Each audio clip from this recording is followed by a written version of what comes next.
And we are back with Dr. Philip Lamptey from Cone Health Virtual and Urgent Care, talking about ways to prevent holiday sicknesses and injuries and what to do when you are sick. Maybe you're traveling during the holidays, not feeling so well. So what are our options if you're out of town? If you're out of town for mild illnesses and you're in the state of Virginia, or you're out of town but still within North Carolina, you could reach out to us via our virtual platform and leave a message or leave a detailed description of what's going on. One of our providers will reach out to you. You could also do a secure visit, which is a video visit with a provider who would listen and talk to you, ask questions to come up with a plan to kind of deal with your illness, and can call in prescription medications to areas that you are in if indicated. Okay. And if you're outside of North Carolina, outside of Virginia?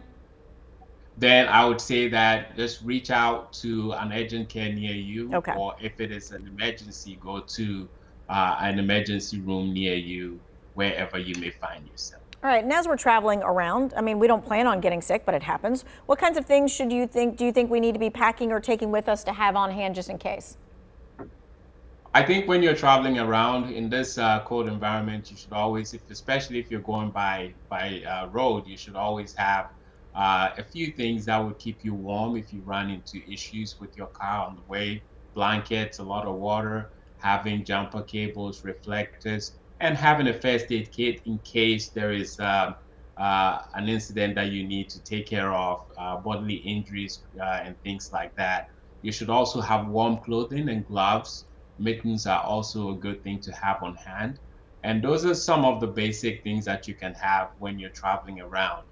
If you're traveling by air and you're going to be on the airplane with a lot of people, a face mask is definitely one that would protect you from the respiratory illnesses we've talked about. And you could also, a hand sanitizer would also be very handy walking through the airport with very high touch areas. That would protect you from getting some of these viruses into your system. All right, we have just a little over a minute or so, and I know we touched on this briefly, but for someone who hasn't used virtual care before, maybe they think they're not able to be able to figure it out. What advice do you have? I would say that it's very easy to get a virtual encounter with a provider.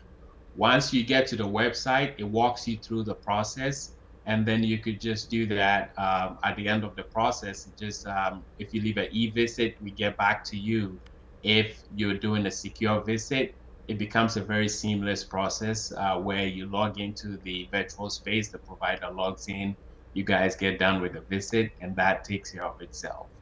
So you don't need to be tech savvy to be able to do a virtual care. We have a lot of elderly people who've been able to do it, and the younger people, they are tech savvy anyway, so they find it very easy, and they can sometimes help the parents navigate that if that's an issue.